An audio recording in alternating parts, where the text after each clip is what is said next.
Hi guys.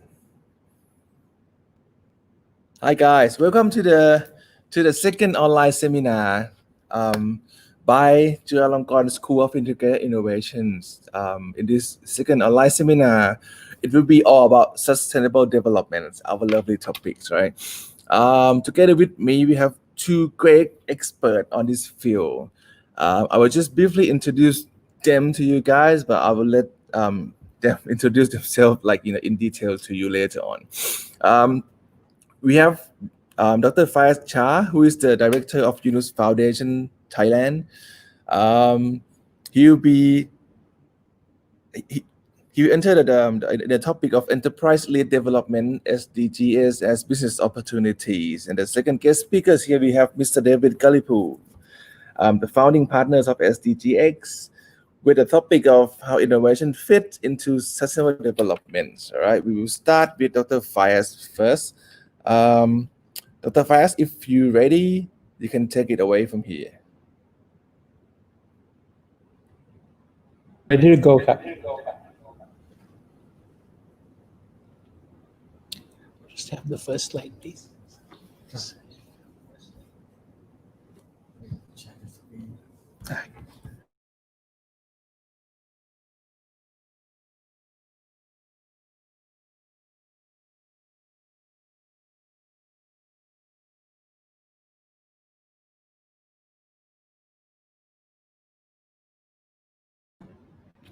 I think you forgot to unmute.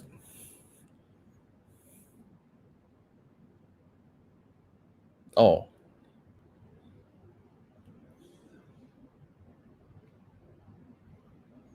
It's great that we are actually in the Fayaz gone. We're actually in the same building, right? We're actually in the same floor. We sit in the different rooms for the webinar, which is interesting approach.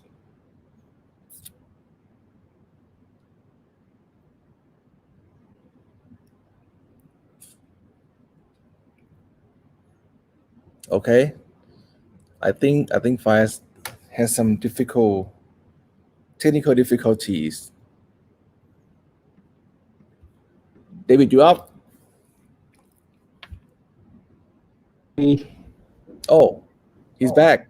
Okay. Okay. Are we ready to go? Oh, Can you hear me, Dr. Rani?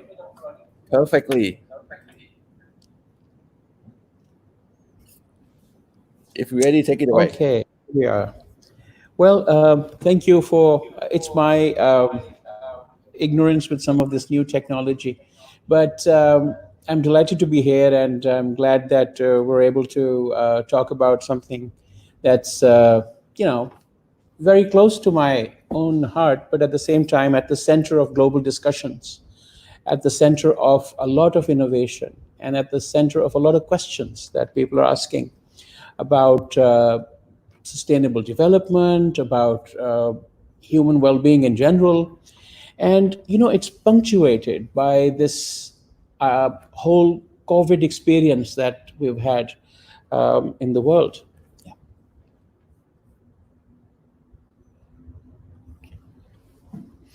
That we've had in the world. And suddenly, since the early part of 2020, we've realized that a lot of the things that we took for granted in the language of development no longer hold true. And one of the biggest things that we've heard and we've been debating about is the definition of sustainability. Now, if you look at there's a huge diversity of views and perspectives on what sustainability means to so many of us. Development and sustainability are often heated subjects of debate, whether you're in government, when it's policy, or whether it's time to create national directions and create development projects or social services or incentives for business. The term development and sustainability is often heard. At the same time, when we look at how the environment, in fact, the debate that started this whole idea of creating definitions for sustainability and development is rooted in the environmental debate and how we were impoverishing the world in order to enrich some parts of society. And so there's the environmental discussion. Then you come to academia, where a lot of very bright people are researching the various aspects of development. And that includes so many things. I mean, just not only definitions, but how development is perceived, how development is experienced, and how development is delivered in the world.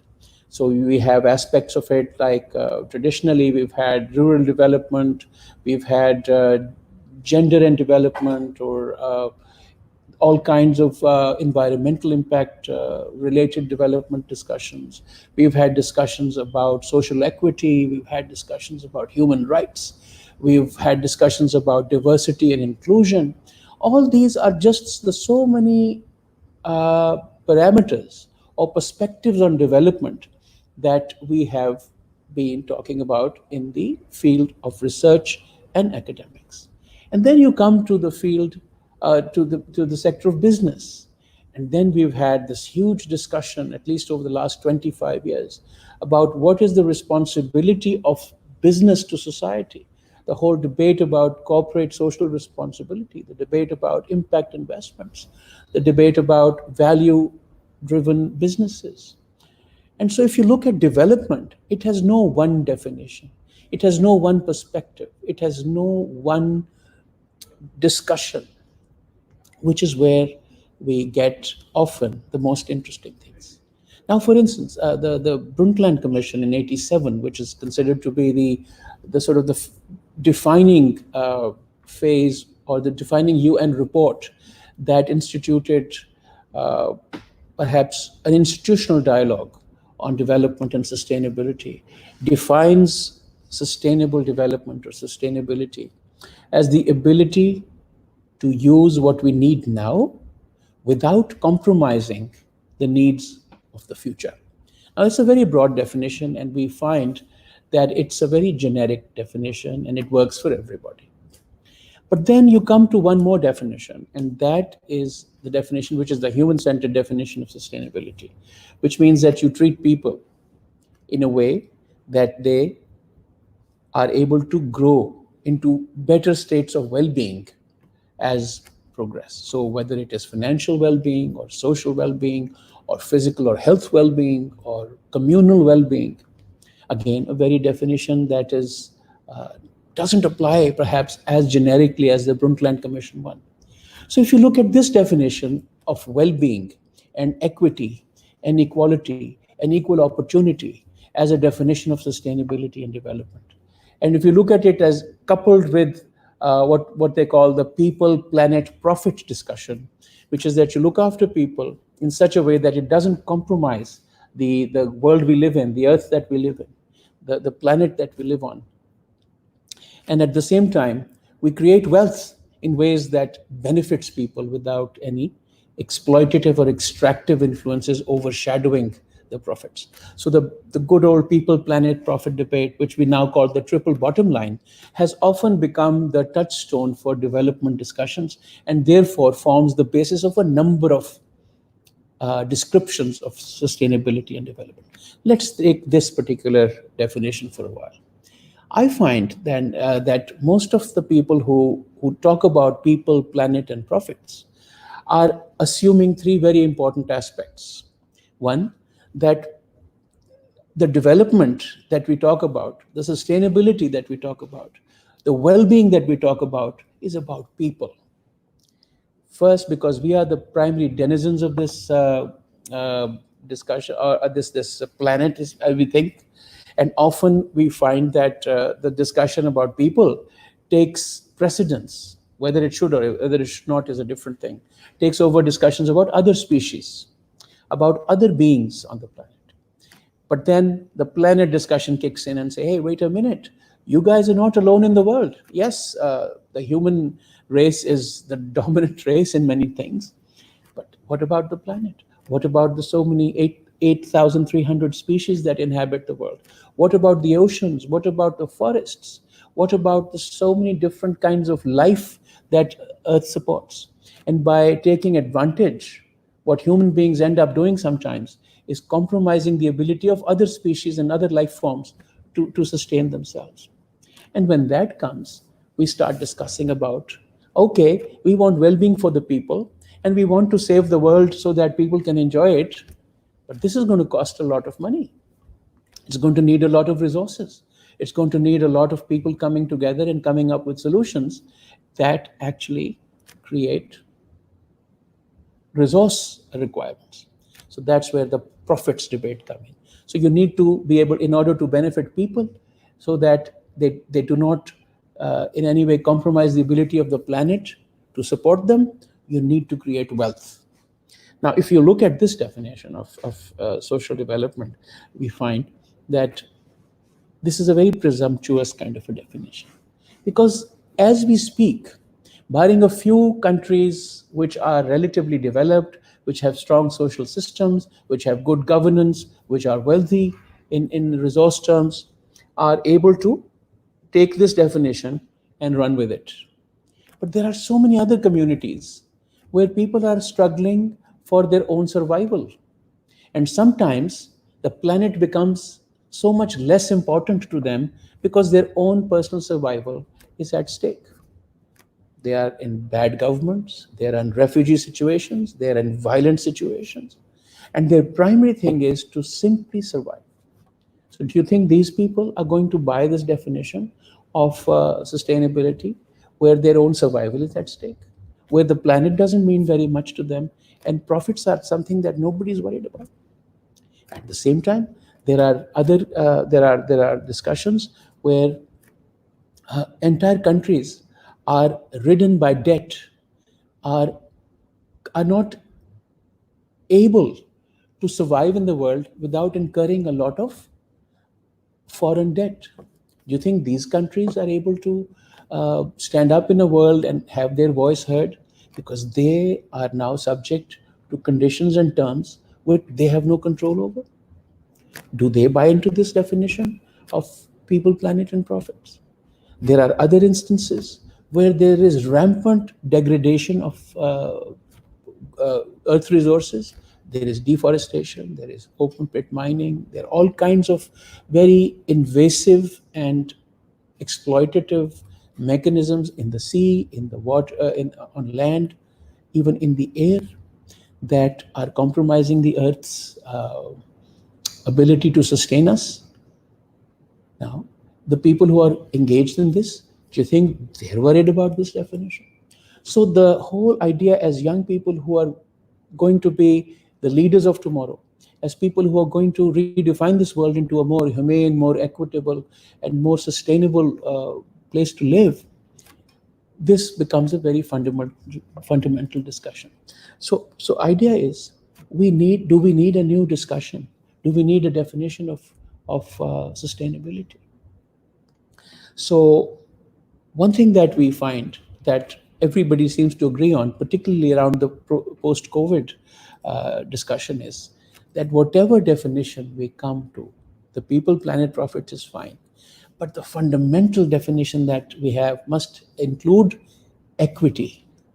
Everybody having an equal chance at well-being, everybody being able to access or make choices that other people are being able to make in the world to the extent it's possible.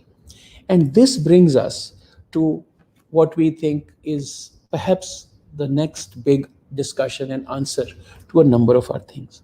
And in order to solve this problem of equity and of equality and of giving people equal chances, creating a more beneficial global environment, we find that the sustainable development goals that the United Nations have released, and more than 190 world leaders have signed off on, is the new big hope. The Sustainable Development Goals, as you all know, are 17 distinct goals which range from eliminating poverty all the way to education and health and gender equity and clean water and safe sanitation, to smart cities and equity in work and generally responsible consumption, and then caring for life under water and life on land, and all this coming together in a state of justice and equity. And the biggest thing is that we all do this together. Now, I don't need to repeat the Sustainable Development Goals for you. I think you can Google it and they'll all come up in their uh, brilliant colors. But the whole idea is that we think we have now a menu for delivering sustainability, sustainable development to the world. And this menu is sliced up into 17 distinct, well, indicators or goals, I should say. Within them are indicators.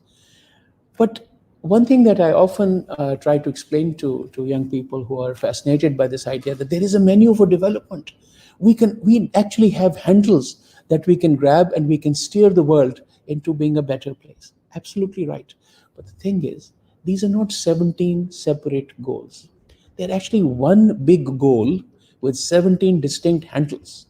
Now, you can not, most of the time, you cannot develop the world holistically if you just educate people or if you just provide clean drinking water. Of course, it helps. You've got to take the whole world into all the 17 aspects of development in a coherent, holistic way so that the quality of life begins to improve for everybody.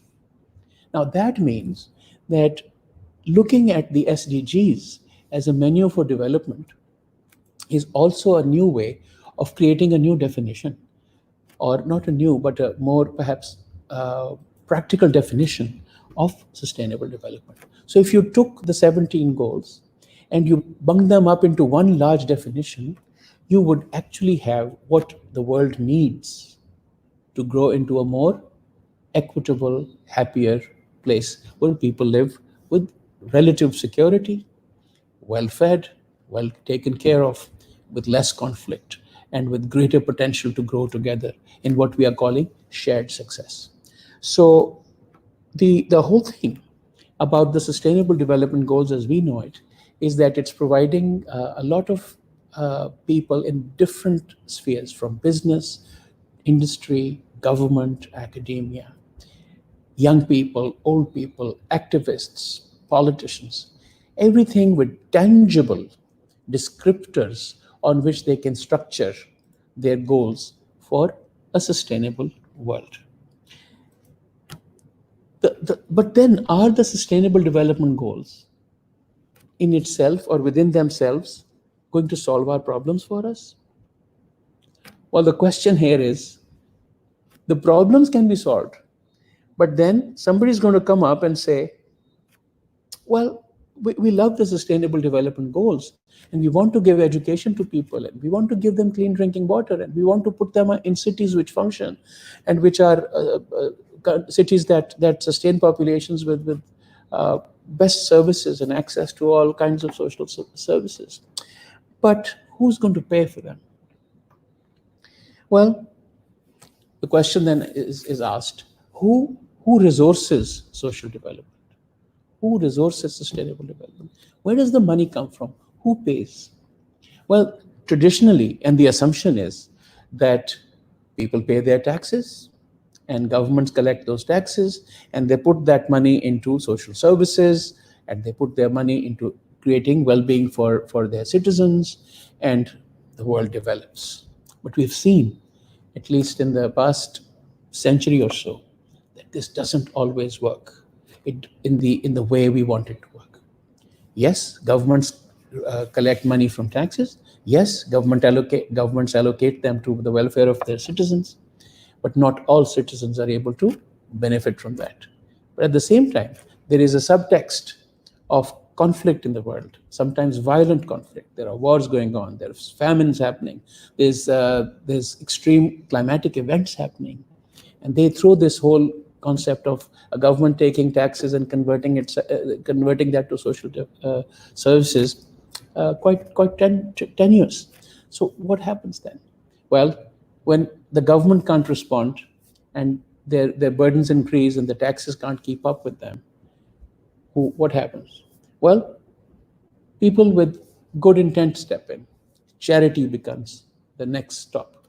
Philanthropy becomes a tool in which communities or populations which do not or cannot equitably benefit from state services are then provided support. Charity has been part of human society since the beginning, and it's a great way to fill the gaps that governments are not able to fill. But then society also is segmented. Not all charity money goes to everybody. Charity itself, by definition, is focused on certain groups. So it's not available to everybody, and not everybody can access. And there's not enough charity money available for this to actually fill all the gaps that the taxes are not able to. And then that's where it happens that we get what we have been seeing now as multinational support, foreign aid programs, loans, uh, assistance programs, which covers a third aspect to mitigate the wants of society. These are the three main models. We all know that. It's either government or charity or international assistance. But the fundamental question is, where's the money for all this coming from? How does all the resource base that we create to create citizen services, where does that come from? A moment to think and pause. It comes from wealth that is created. How is wealth created? Where does all the money come from that converts itself into value, and that value then converts itself into welfare? Aha, you've got the answer. Wealth is only created by enterprise. The only way society knows to actually create wealth is through the mechanism of enterprise. And this doesn't just mean one shop or two shops. It's basically enterprise is a value exchange mechanism that society recognizes. That one person has something of value to another and can exchange it with something of equal or perceived equal value. Sometimes this comes in the forms of money, sometimes it comes in the form of resources, other times it comes in the forms of intangible exchanges, like loyalty, like partnerships, like coalitions. So this is where I think the discussion, I wanted to bring this discussion to. Wealth is required to convert anything that we have in the SDGs into meaningful quality of life improvements for our communities. And the only way we know how to create wealth is through enterprise. So the question then arises, why do we need to go through a relatively tortuous way?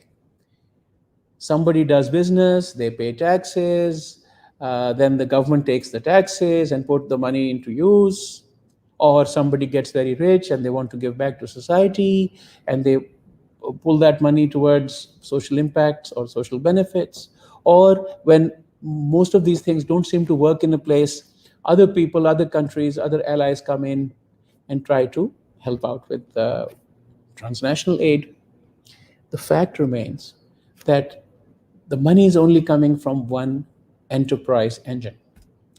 So the discussion now arises as to whether it is possible to, rather than expand the engine of enterprise, slice it up into smaller local configurations where wealth can be created locally and can feed into the larger supply chains or value chains that the world has become familiar to. And that discussion is the discussion around what we are now calling social enterprise. Enterprises that by design solve social problems, create social value, without necessarily becoming part of huge global supply chains. Although large global supply chains also have this enormous potential to create social value and social benefit. So the idea of a social enterprise is an enterprise that through its entrepreneurial mission allows society to benefit from in a variety of ways. So whether you're creating jobs, or whether you're mitigating poverty, or whether you're generating tax money, or whether you're creating humane environments, there are so many different ways that businesses are now creating social value. But primarily, the most visible ones and the most understood ones are businesses whose goods products or services are created in a way which is responsible for society, which is responsible for the earth, and the profits that they make are reasonable.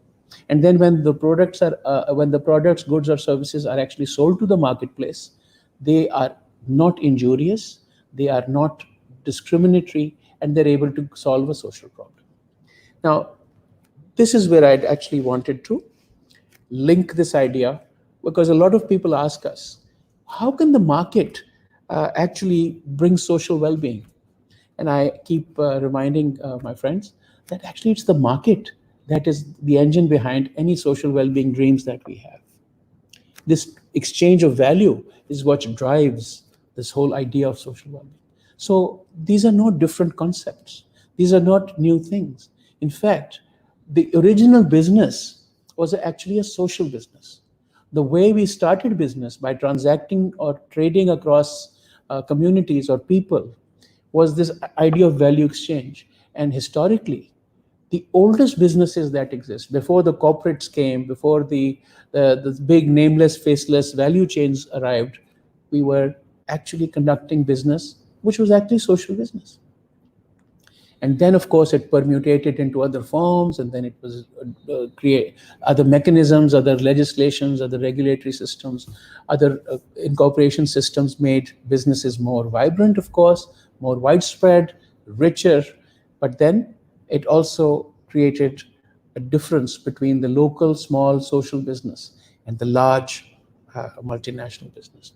So now what we've done is we've automatically assumed that all businesses are nameless, faceless, large businesses. Actually, that's not true, because overwhelming number of businesses, even today, are small businesses which have relatively local impact, which have local customers, local products, and their entire impact on society is localized to one or two communities that they function in. And then, of course, there is this huge layer of very powerful large companies who, in volume, in money, in influence, way outweigh the small businesses. But in sheer numbers, the little businesses are still the most common ones. And this is the link between the market and social well-being. The more people are able to generate entrepreneurial solutions for their local problems, the more self-reliant they become, the more resilient they become, and the more integrated they become with their communities and their societies. So there is an argument to be made about reinventing, recreating, re-strengthening the social enterprise as either a corollary or a companion to the large multinational business, or as a component of the large business. And so this means that anybody who says that, oh, the economic system is broken, which it is, because the UN recognizes that some very important uh, policies recognize this, legislation recognizes this, that the economic system as we have come to know it is pretty much broken. We need a new economic system. But there is this counter view that you don't really need to scrap the old system. There are parts of it which you cannot change. The value exchange inherent in business is never going to change. But what you can do is bring back some of the nicer elements of business, which is humane, which is equitable, which is fair, which trades at levels which are unexploitative, non-exploitative.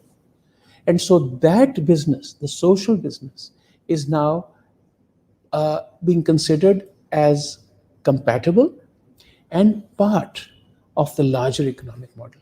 So rather than scrapping the entire thing and then redesigning it to look very much like it did before, the debate is that we create layers in society of entrepreneurship, from small to medium to large to very large. But we integrate them through a value system which is driven by a positive social impact. So this is the debate where the SDGs enter. So the SDGs and the concept of a new economic model and new ways of doing business are now being discussed as being very compatible. And that is what brings me to my last point, which is, where do we start? We recognize that business or enterprise is the only creator of wealth. We also recognize that in unbridled, what they call passionate pursuit of profits, there are harmful effects that somehow uh, make the businesses go beyond what their social mandate is. And then at the same time, the local enterprise is still vibrant, is still viable, but under enormous pressure from large multinational companies because they can't compete on prices and value. So there are, and then finally, there is a need to become more adaptive, resilient as societies, and business has to play a role in that. If you look at all these four aspects, you notice that there is now a discussion of where do we begin. So one very important discussion that we're part of as well at in this school and so many other places is how do we start, or where do we start to build businesses that are humane, that are integrated into world value creation and social value creation, and at the same time are able to create resilience and social well-being. Well, here's the answer according to some people. And I'll name Professor Muhammad Yunus as one of them, the Bangladeshi Nobel laureate who's famous for Grameen Bank and social business. And of course, there's others as well. And that is, if you take a business and create it solely, a business idea, and create a business solely around the idea of solving a social problem, the business that you create will be hopefully is profitable. Of course, it can sink or swim, but if it's profitable, what it will do is the profits will continue to create wealth so that more and more problems can be solved. It's very logical, and fortunately for now, in 30 countries in the world, social businesses are now demonstrating their impact. So you take the social business idea and you say, okay, if it's a business that has to solve a social problem, what social problems can I solve? And you pull out the SDGs, and voila, you have a menu of 17 problems which can be solved through business. So if you start creating businesses around solving problems, and the problems you identify are the problems identified within the SDG framework, the chances that you have are your ingenuity, your innovation, your business idea around one of the SDGs is going to generate a social solution which is economically viable. It's a business, and the wealth that it creates will continue to solve more and more problems in that particular area. So as I close, I'd like to say, give you the example of the Grameen Bank. Take SDG 1, which is no poverty. Okay, you want to pull people out of poverty. Well, what are the causes of poverty? Uh, Most of us know that poverty is generated by a lack of choices, social isolation or social vulnerability, exclusion, and a lack of chances to acquire knowledge, skills, access. So one way to sort this, and I'll give you the example of Grameen Bank, was to create a micro lending bank for people to whom regular banks would not lend. Imagine if it's a very simple concept. So you create a bank that actually is a business, but it lends to people regular banks are not able to lend to. And suddenly you open doors to people who otherwise would never have had access to investment money. And as they succeed, they pull themselves out of poverty. And while they're doing that, they're paying taxes, they're churning the wheels of the economy, and they are creating, their families are emerging, getting educated, getting skilled, traveling to other places, earning money. And generally, you notice that they are emerging out of poverty. That's one very commonly understood example of how a social business can convert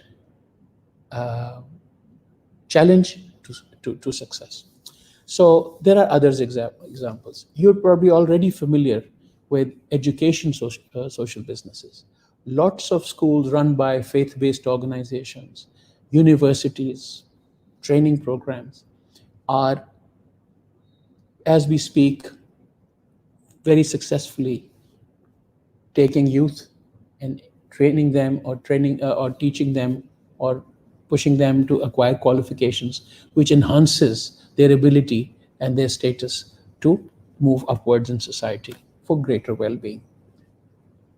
People pay, but then in exchange for that, the education they get most of the time, if it's of a degree and of a level and of a utility that allows people to immediately acquire jobs or create enterprises or make money, it pays well and it pays off nicely.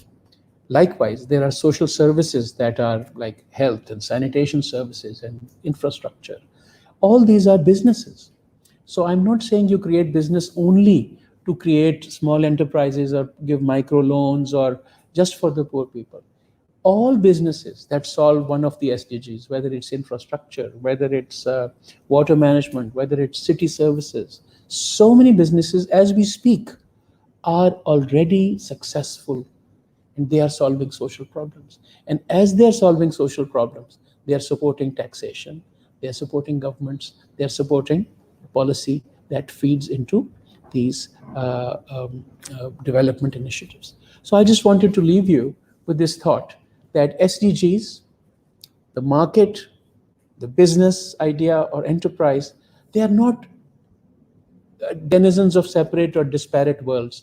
They're all part of the same world that we live in. We just need to apply our perspectives in a way that we see these as allies, as bulwarks against poverty or discrimination.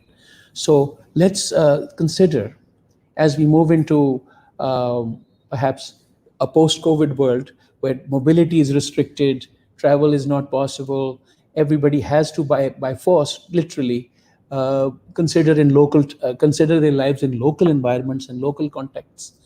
Let this be a thought. Let innovation then be turned into innovation for social impact. Let's create businesses that fulfill the sustainable development goals first at the local level and then create that ripple effect that will allow us to create a new, more humane and more vibrant world. So that's what I wanted to say to you today. And I'd like to go back to Dr. Ronnie and see if there's any tough questions coming.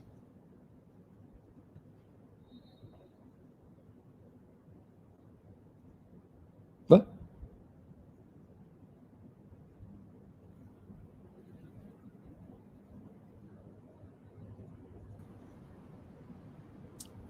All right. Thank you, Dr. Back to you, Fire. Dr. Ronnie. Hi. Thank you for your fruitful sessions, right? So we clearly sort of like agree with each other that we can't really leave business like oriented stuff with the sustainable development, right? We need to somehow appreciate both components together. I really like the way he mentioned that if you get wealthier, you can solve more problems. Sorry, there was no sound for a while. I Oh, lost your. it's all right. I'm just saying that I like the way you mentioned that if you get wealthier, you can solve more problems, and that's a fact. I mean, to me, like my opinion is we don't have to be like super over optimistic to approaching the SDGs. I mean, somehow we take into the account that the business viability is one of the key function, the key sort of like success factor of the SDG project. Anyhow, we get back to the tough question after David sessions, Dr. Fayaz. But from now, I mean just to dig further from your introductions, I would like David Kalipu to sort of like demonstrate how innovation can play a important roles on this like delivering the SDGs or solving the problems that we are or have during the sustainable development stuff. All right, David, are you ready? Yeah, ready to go. Can you hear me okay? Sure. Perfect. If you're ready, let's take it away. Okay, I'm going to share my screen. Great. Okay. Does that work? Can you see the screen? I see yes, it's coming up. Nice. No, okay. It's taking time. Okay, anyways, hi to everybody, and thank you, Dr. Fires.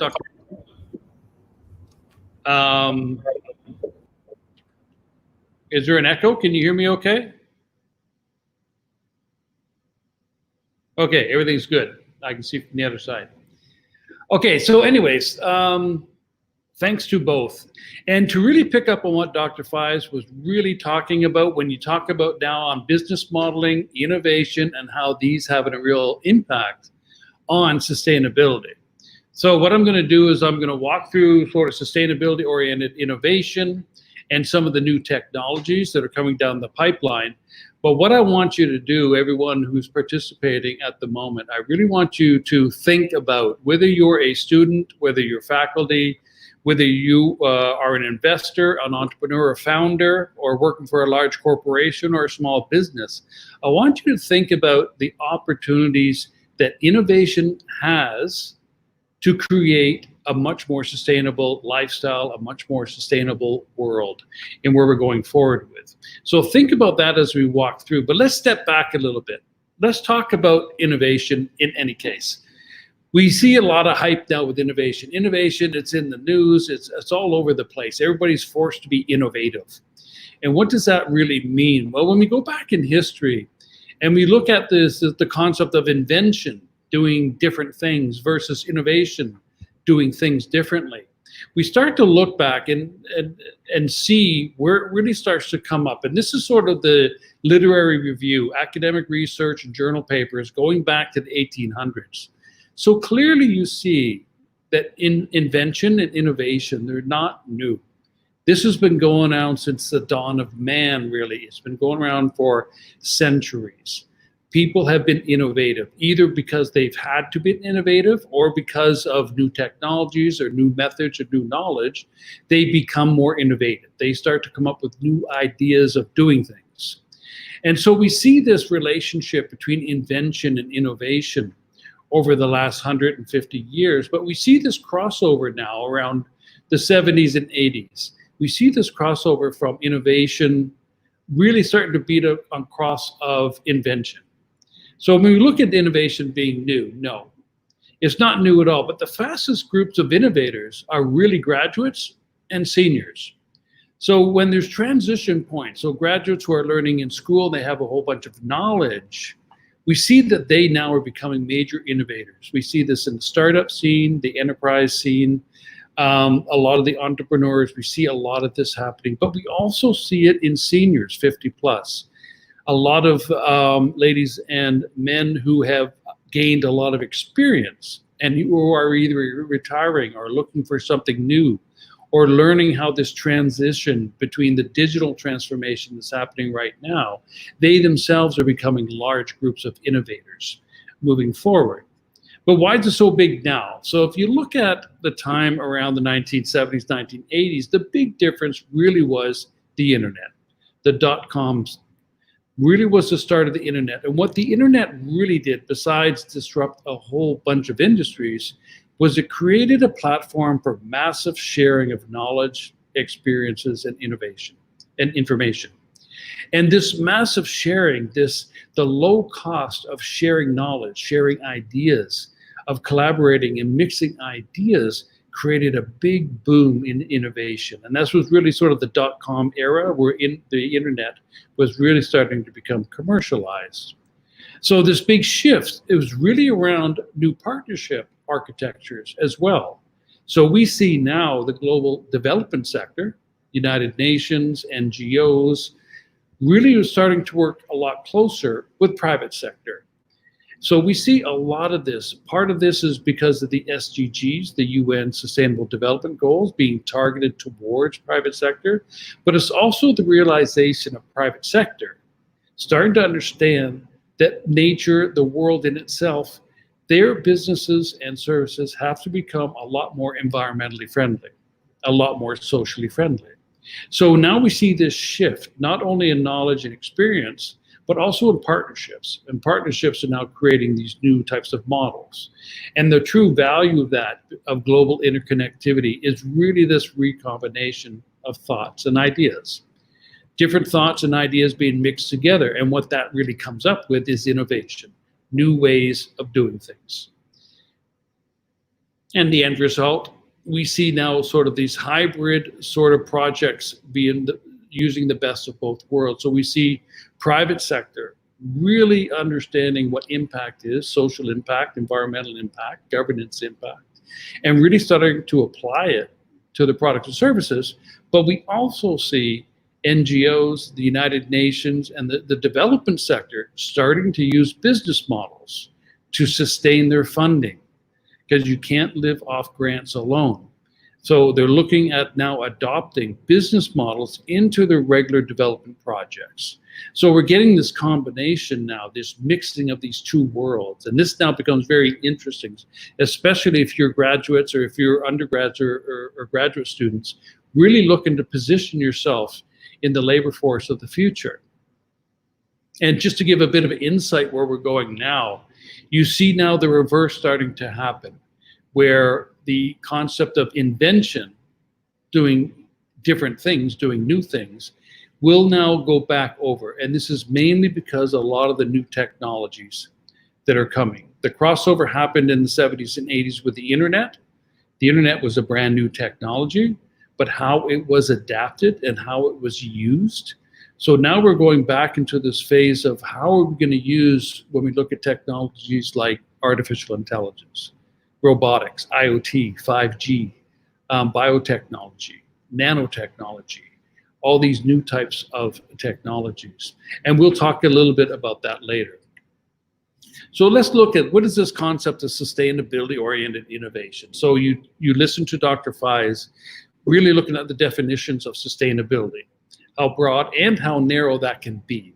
But when we look at sustainability-oriented innovation, it really is, as you see in the highlights, it's companies that are pushing really beyond the usual innovation boundaries, beyond the typical business protocols and business models. There's really expanding to a range of businesses that are practicing sustainability and finding new fuel for the innovation process.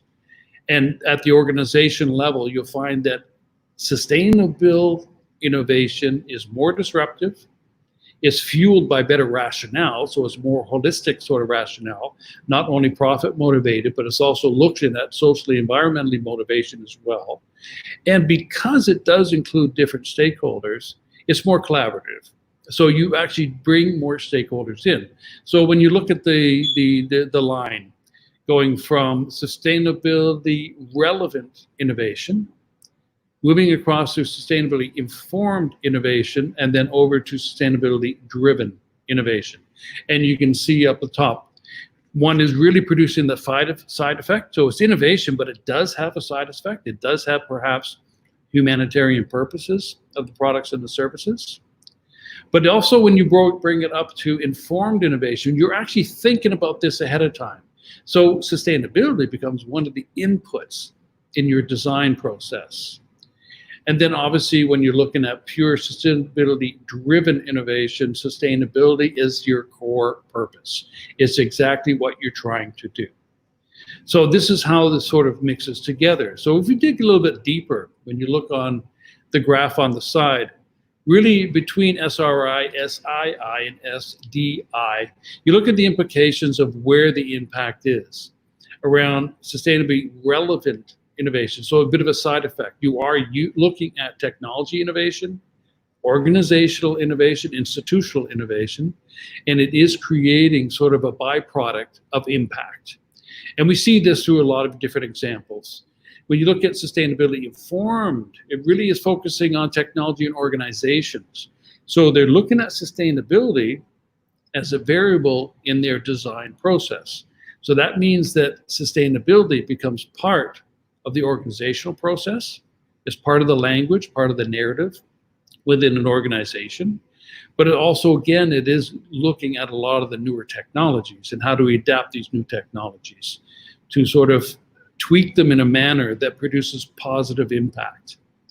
And then sustainability driven, when you're looking at impact first sort of design processes, it really has a lot of emphasis on the social, environmental, the ESG areas. Institutionally, the way that the policy innovation works, the way that national economies work, And then certainly around organizations. And this is really looking at NGOs that are looking at nonprofits. These are sort of.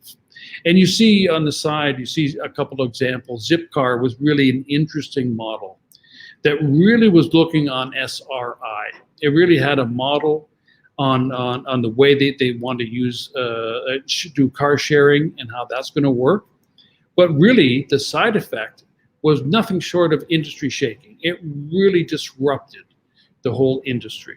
And we see a lot of models now that are built on top of the Zipcar model. So that's really, when you look at from a sustainably relevant innovation, really it was a business model where the side effect was positive impact through the sharing of cars, sort of reducing the amount of cars on the streets in that sense. But it really now created a whole industry. And when you look at General Electric, the same thing. When you call what they call inside eco-imagination, there's their strategy around looking at the environment and taking the environmental benefits into their existing products. So sustainability was in fact an ingredient in their design process for their products and services. But that really had a huge impact all the way through its employees, investors, and all their other stakeholders. And they were able now to shift from sustainably informed innovation right to sustainably driven innovation. So where their goal now is really around creating positive impact. You see this with Unilever going through the same sort of situation at the moment.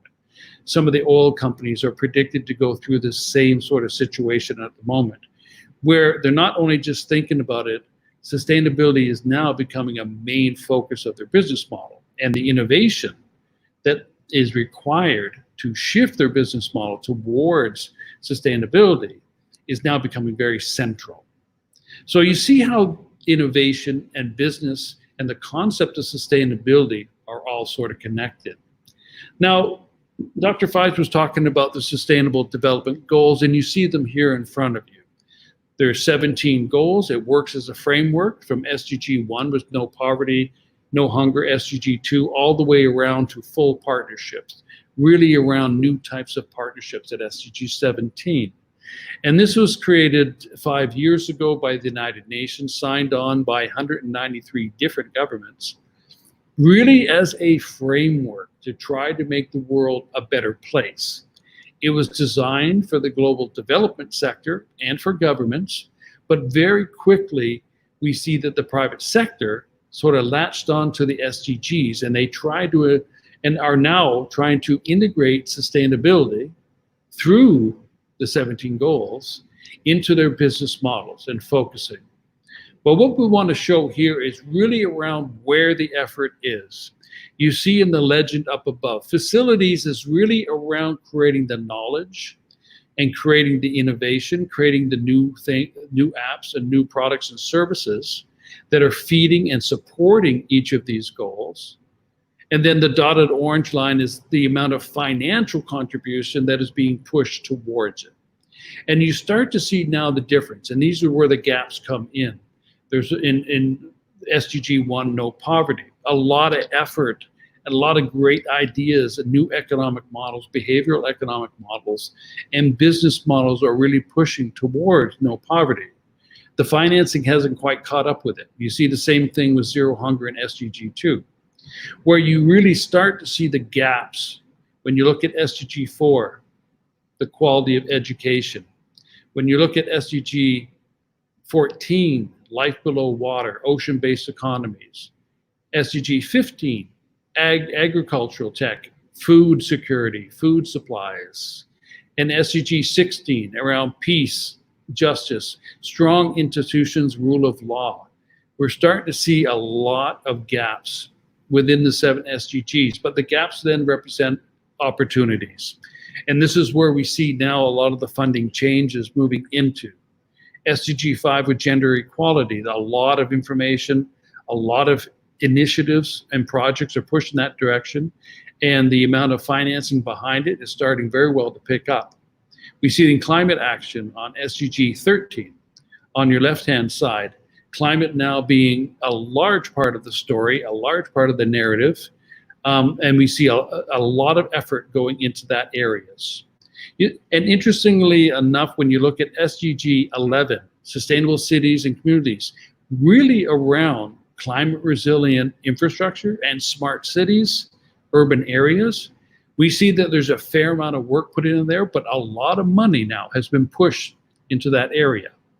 So a huge amount of opportunity there to really look. So whether you are a student, grad student, whether you're an investor, policy decision maker, this sort of exemplifies how the SDGs are really becoming a strong framework to understand not only sustainability, but how sustainability fits into innovation, new ways of doing things, and business models, new ways of designing businesses, products and services that can deliver not only profitability and revenues, but also impact.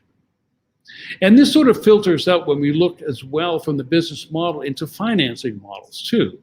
So when we look at blended finance, for example, the financing sources, so the mixing of the top when we have commercial finance, private sector and public sector financing, commercial, institutional, basically private sectors, investors, institutional investors, even government through public financing they're investing into creating jobs, they're investing into economic development, technology research, but how that now is being mixed with the development side, so sustainability, public and private money is moving into creating sustainability and sustainable innovation, and how the two are mixed together.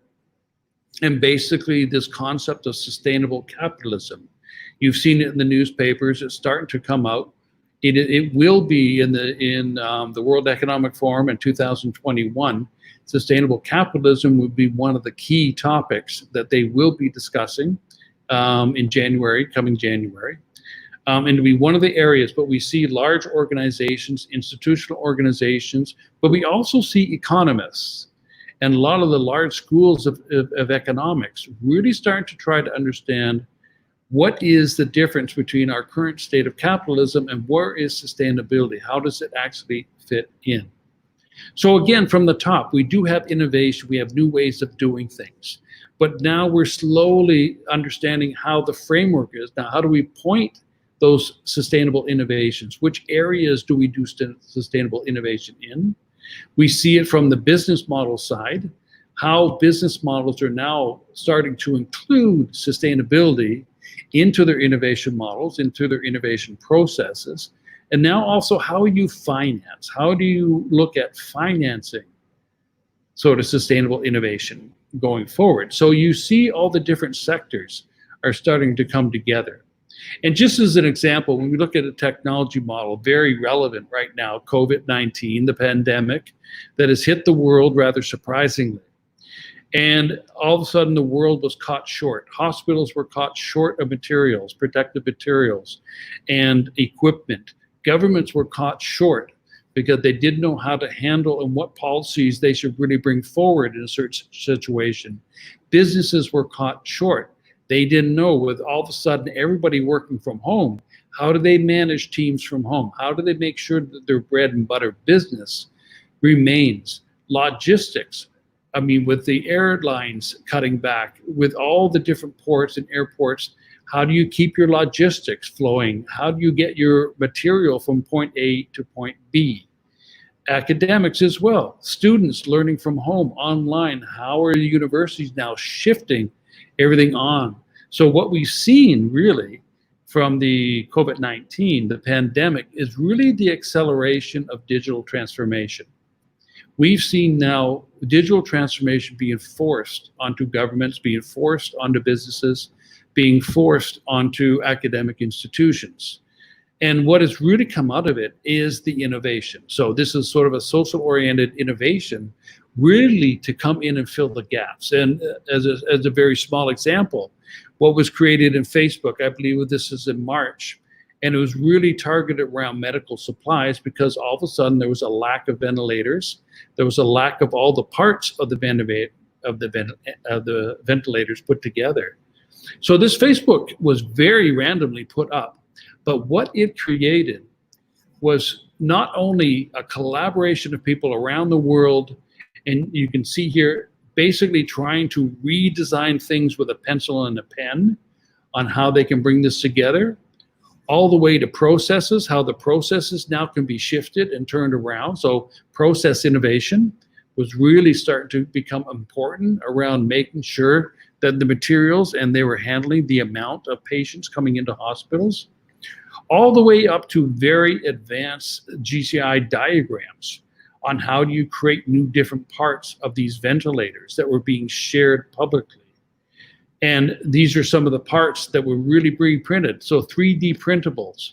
When the logistics are a problem, you can't get materials in, there's such a high demand on material that you can't get an order in, well, then you print yourself. And this is what happened here with the donation of a lot of 3D printers, innovation put into hospitals, and they're printing their own parts. And it really sort of created, you can read the headlines here, where it really talked about the printing, the reanimated. Students get ahead, but getting online, how they figured that out. Really working towards a shift from working online and all this, all the way up to really that the COVID-19 is going to fuel the next wave of innovation. And that wave of innovation now, with the realization that governments, the public sector, the private sector, the civic sector, NGOs, and academic institutions were really caught off guard. They were really not prepared, where this innovation will be sustainability oriented. People are going to start to look at that, not only the health sector, in the education sector, products and services, certainly around the infrastructure, around climate resilient infrastructure, green infrastructure, if you will. And on the opposite side, who's going to finance it? So we see now, what we're seeing now is a lot of relevance around impact investing, a lot of relevance around blended financing, grants and equity investments working together. A lot of ways around social impact bonds and development bonds, large structural financial vehicles that are being used to pay for better products, better services, better government services specifically, but also when it gets into the area of climate and water and natural resources. How do we manage this all better? So you can see how social-oriented innovation really starts to fit into across multiple sectors with multiple stakeholders. And it really is now starting to come together where the idea now is really ripe for a new explosion. But what we see now is all of a sudden now we're in a situation where we have a lot of this brand new technology coming down the pipeline. So we have technologies like artificial intelligence and robotics. We have new technologies around energy, alternative energy. We have new education processes. We see a lot of this cognitive sciences now being used.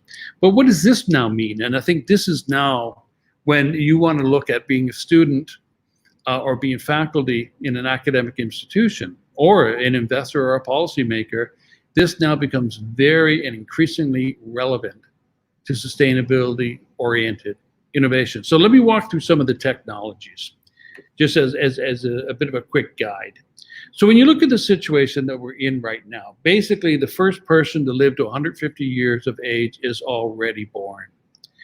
This is now when we look at medical advances with artificial intelligence, robotics, the cost of medicines being reduced drastically, the availability getting out to the last mile and to the bottom of the pyramid. It is not fully inclusive yet, but it is getting more inclusive all the time.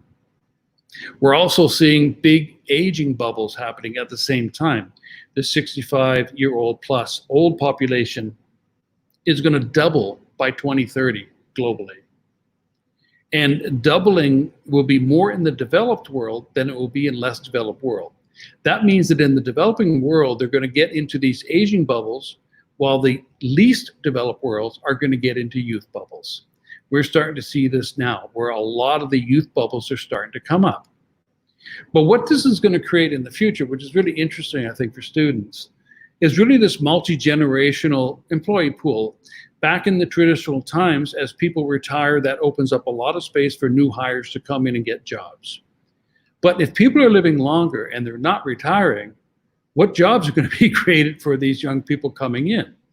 So we're starting to see this age-based stereotyping and discrimination start to come in. And probably in most sense, I think in my generation is probably the last generation that actually will retire. I think a lot of the concept of retirement is going to go by the wayside, I think, in the future, which means that lifelong learning now becomes more important, but also entrepreneurship, innovation, having a talent that is slightly something different, I think is going to make you more valuable as you start to fight against a lot of the older and the traditional people in jobs looking forward. When we start to look at education, teaching to the test has basically failed the current generation. It really is a real pressure on academic institutions where they really have to start to shift up in what they're teaching. It finds that most students know more than their professors because they listen to YouTube and Google. They can fact check their professors almost instantaneously.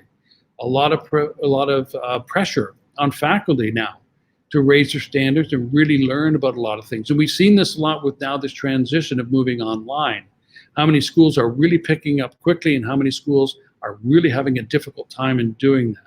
So the concept of digital education, this shift to VR, AR, XR, virtual reality, augmented reality, or full body reality, and the really concept around complex analytical thinking skills become increasingly important.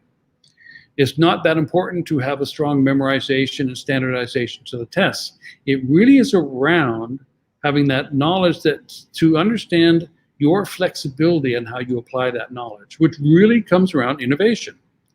And a lot of that effort now is being pushed towards much more sustainable innovation. So without educational reform, the generational de-skilling is going to create this skills divide. And this is something I believe that this school and other schools are really trying to help out to prepare students for what is coming down that pipeline. What does the job situation look like in 5, 6, 8 years from now? And how do we move into that direction? This is a picture, for example. This is HBX. So this is the Harvard online class that they have. And you see that the technology that they have, individual screens for individual students. That means that individually the students can share their screens, they can have whiteboard opportunity, they can see the others. You see how the professors now are really more or less sitting in a media studio as opposed to a lecture hall. But that allows them to use all the technologies around breakouts, around partnering, around using whiteboards, sharing different screens with different students. So this is sort of, and then obviously as we shift into virtual reality, we're going to see a lot more virtual classrooms coming up, where the opportunities not only to learn from home, but to learn in different areas and different institutions, learning while you're working, learning while you're sitting in a self-driving car, learn while you're sitting anywhere, really gives a great opportunity. And this will be coming through in a lot of the schools, more of the advanced schools in the future. Again, when we start to look at business model innovation, very similar to what Dr. Fies was talking about, it is imminent. It is happening right now. Markets are refocusing on digital fundamentals, partly because of the COVID-19 where they have to, but also when they start to look at some of the new technologies and the demand from consumers for more friendlier products and services, socially friendly, environmentally friendly, products and services that are delivered without slave labor, without corruption. So there's a lot of demand from the consumer side. So we see business model innovation is really starting to happen, and that's coming from the private sector out. What we're also seeing now is this change in consumer behavior. As I mentioned, a lot of consumers are becoming very, very adamant about having green or friendly products and services. So we see the pressure coming up from that side. And we will see the change from the corporate side as well. It'll be slower, but it'll be just as significant when we start to look at sustainable capitalism. And believe me, when you start to look at sustainable capitalism becomes more mainstream, sustainable innovation will be the engine that drives it. So the making profits in a sustainable manner, in an equitable manner, in a manner that includes all people, bottom of the pyramid as well as the top of the pyramid, what we're going to see the driving force of that is that innovation is going to have to focus on sustainability. So the understanding of how sustainability and innovation come together now become increasingly important. As we start to look towards the future a little more, really this shift from cognitive science to cognitive systems. So we are starting to see a lot of the ways, whether it's Neuralink, whether it's all these different types of things, we're starting to see this relationship now as we get into artificial intelligence, automation and robotics, cognitive computing, even moving into more quantum computing, more of that different types of physical types of computing. We're seeing a lot of shift into this way. So augmentation now becomes part of this new reality. Human operating systems. So when we talk about sustainability, innovation, humans become the center point. Really it is, as Dr. Fies is mentioning, human-centered innovation. So humans become the center focal point of this. Behavioral libraries.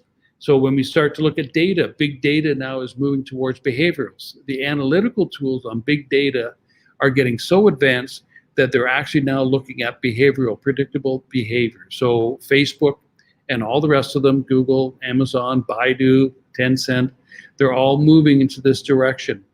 And one of the biggest sources of data right now is that currently there are 1.2 billion gamers online. And with all the different games that they're playing, the virtual games that they're playing, whether it's driving cars, whether it's walking through fields, whether it's finding or solving puzzles or problems, all that data is being collected, and they're running all the different analytical tools to really understand how behaviors can change. And in this sense, it's exactly the way that sustainable innovation is operating, because what sustainable innovation really wants to do is change behaviors. Change behaviors from people buying products that are really not good for the earth towards buying products that are earth friendly, that are buying products that have recyclable. You see the circular economy, the reduction of plastics, the reduction of carbon. So there's a lot of this, and really it is around consumer behavioral change. And that's where sustainable innovation really has a huge opportunity, whether it's being applied from a government standpoint and policy, whether it's being applied by an investor standpoint, meaning you are moving money into sustainable innovation, or if you're learning the skills and the ideals behind sustainable innovation, where you can use that as a skill to get a job in the future. So a lot of shifting going on there. Clearly, this is no surprise to anyone. The world is literally choking in pollution, air, land, and sea. And this is now a big driver of sustainable innovation, but also on products and services. So we see the impact on a lot of products and services that are moving away from plastics, for example, more sustainable raw material. We're looking at vegetarian leather. We're looking at a lot of the new materials that's coming out. So biomimic materials. So we're taking nanotechnology and biomimicry and mixing the two to understand how these new materials can eliminate plastic or oil-based raw materials really into other types of materials, but also looking at nature, biomimicry. How is nature doing a lot of their services, a lot of creating their products, and how can we mimic that with new types of materials?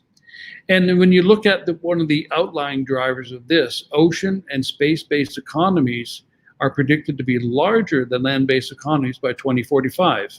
So there's a lot of emphasis now when we start to look at ocean-based economies, whether it is aqua farming, whether it is ocean villages or water villages, whether it is alternative energy, wave energy, wind farms, different types of things. So we're looking at that. So ocean is a very interesting thing, I think, for graduates to look at.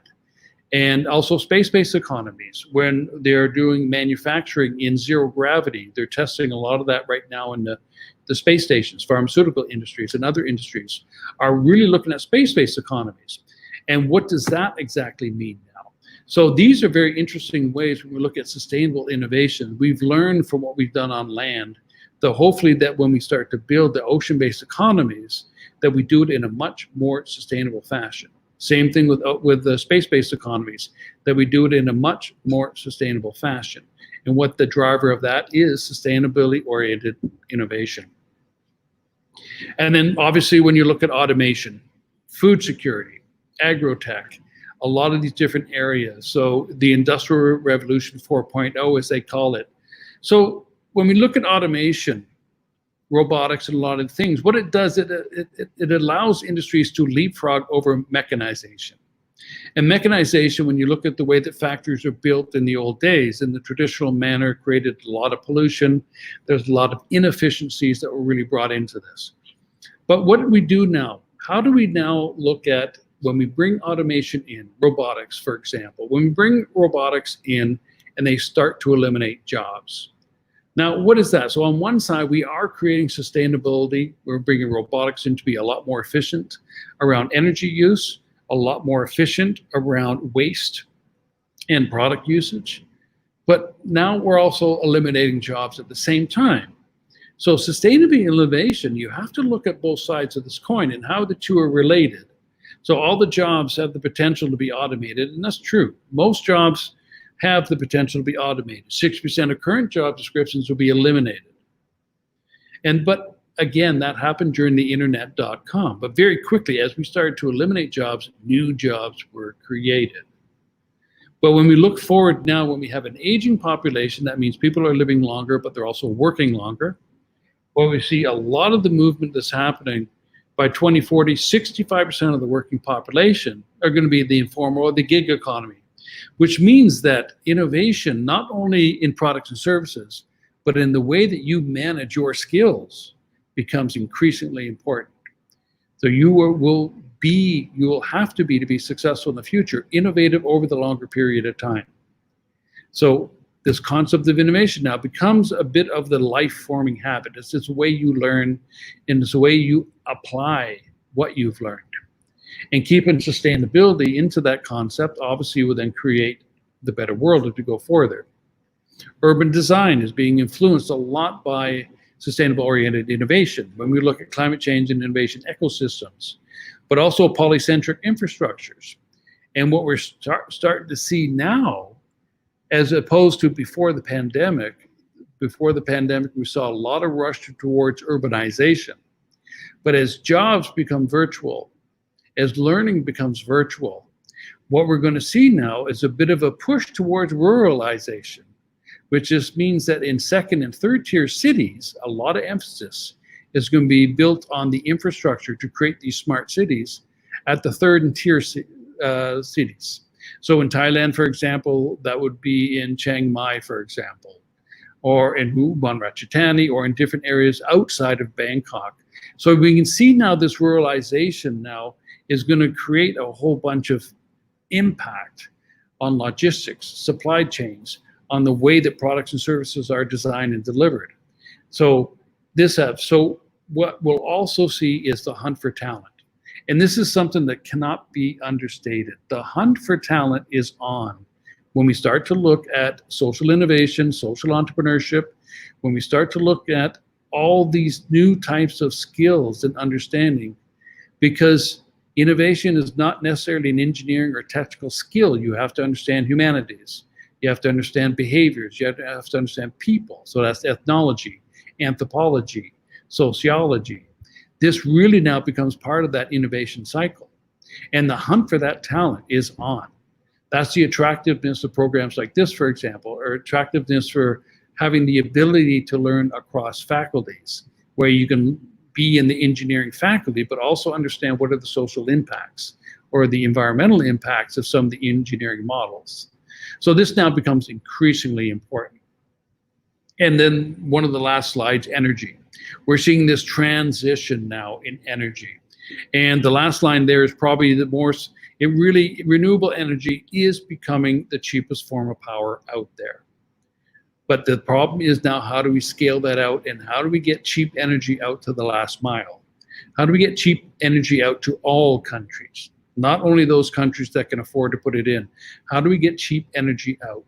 If you're looking at economic development, without water and without energy, you don't have economic development. Even in the areas of education and health. If you don't have water, you can't put new schools out there. If you don't have cheap energy, you can't put new schools in the new sense out there. Schools that have internet connectability, schools that have advanced access to technologies, health clinics in rural areas that have access to telemedicine, who have access to some of the new technologies that doctors can use.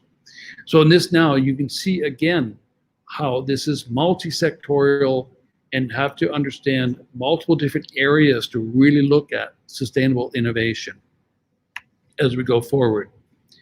This is a true line. I mean, when you look at the digital transformation, fintech, what traditionally has been called fintech, but when you look at cryptocurrencies and blockchain, this is one of the most important inventions of the last 500 years. And the reason that is really because the access to financing and the access to managing your finances is getting out to the last mile, is getting out to the smallest village, where even some person selling tomatoes at a local food stand can manage their money, can ensure that their money is safe when they're paid digitally, and digitally they can put their money into a bank.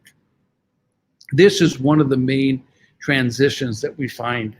And because all those entrepreneurs now in small villages have access to e-commerce, have access to digital payment systems, they can sell their products and services around the world. This is something phenomenally different than what was before. So the smallest village farmer, if they're growing a quality product, they'll be able to put that online and have it delivered extremely quickly.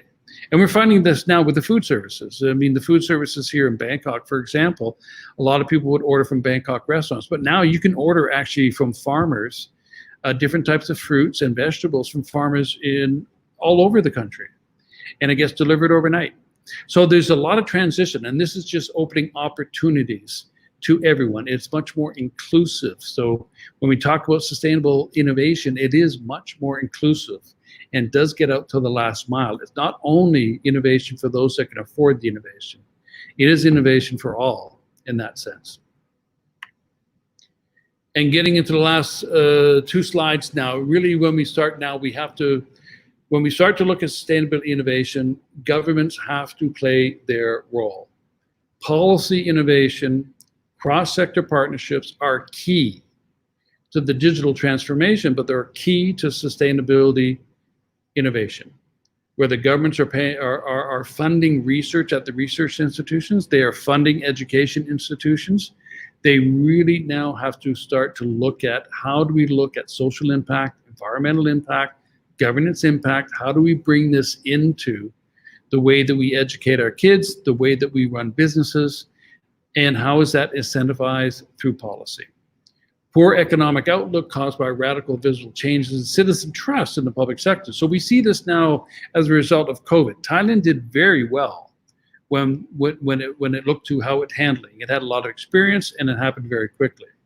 The governments here really turned around quickly, but a lot of governments didn't. And we see now the failures of government as a result of COVID-19, but what we're going to start to see is the failure of government as how much they invest into their innovation centers, how much they invest in rural economic development, how much they invest in social entrepreneurship and social innovation, and also how much they invest into education systems that are really supporting the development of skills that are going to be required in the future. So there really is sort of a shift around where there's a lot of responsibility on government. So even if you are a graduate or an undergrad that wants to move into the government sector, the public sector, having this type of understanding of sustainable innovation now becomes very positive to sort of create new policy innovation that is inclusive, that does go out to the last mile, and that does sort of shape the future in a certain way that it is well for all citizens. So in closing, what we're seeing now is at the point where artificial intelligence is really dominating human intelligence by 2029. This is Ray Kurzweil. He's one of the co-founders of Singularity University. He's the head of engineering for Google. He's an inventor and innovator that has been doing inventions and innovations for 50 years. And his predictions are very accurate. So as artificial intelligence sort of equals human intelligence as we get into, on one side, that may sound scary, but on the other side, that is incredibly powerful for social innovators. When we have artificial intelligence and computational power that helps us figure out and solve some of these grand challenges that we're facing, like climate, for example, like poverty, for example. Some of these, when we have the computational power and the ability to analyze data, what we need is social innovators and social business models and social financial models that can really apply that knowledge on the ground. By 2030, human values will be tested to the breaking point. This is Klaus Schwab, who is the founder of the World Economic Forum. So at one point, when we have artificial intelligence and human intelligence at the same level, but at the same time, the value systems are being tested to the breaking point. Well, this is exactly the opportunity for social innovators to really come in and shift the value systems away from pure profit maximization to a balance between profit maximization and social impact and environmental impact. As Dr. Feitz was saying, the triple bottom line. This is a perfect opportunity now to have those skills to really apply the human values to business modeling. And then the last point there, globalization 4.0.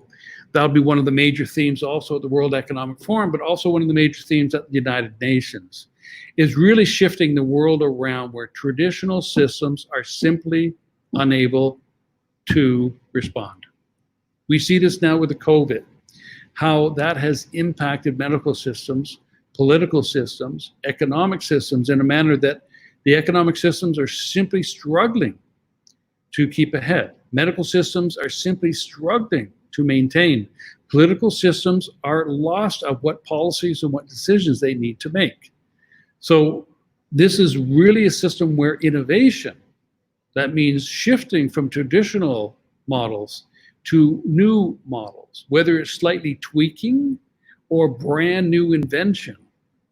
This now demand for that type of talent in the future is going to be increasing and increasing and increasing. So the better the one understands how to be innovative, but also how to be socially innovative, becomes extremely important as we go forward. And I believe that this is the last line. So what we're seeing is, and this is sort of comes out of Shoshana Zuboff, her studies out of Harvard. But as you look at the access, when we start at the traditional government intervention in GDP, this was sort of the key indicators of what made a successful economy. If you had public money, as Dr. Feitz was saying, it comes in from tax receipts, comes in from raw material sales. When you got public money really pushing on developing the economy and your KPI is GDP, that's the world that was. But that world and that type of economics just doesn't work anymore. So we've seen a slight shift now. Okay, so let's take government public money out and let's give it to private sector. So private sector financing through equity models, VC models, mezzanine, institutional investment models are really driving the economy to create jobs, products and services. And then again, GDP being that KPI, with that sort of left us in this sort of capitalistic consumerism situation right now, where the model is breaking as well. So what we're seeing, as Professor Zuboff says there, we're seeing a new mutation of capitalism. And it's basically on the monetizing of personal values on how this is happening. Now, are we going to call this sustainable capitalism? That seems to be the term people are using. But we are certainly shifting from, again, using private sector because of the business models that seem to work. And they are the entities that do create value, as Dr. Feitz was saying, enterprise, but really shifting from GDP as our KPI through a basket of goods, really towards a well-being for all, being much more inclusive. But well-being for all is including nature, not only humans, but including the world, including nature, and all the parts of it.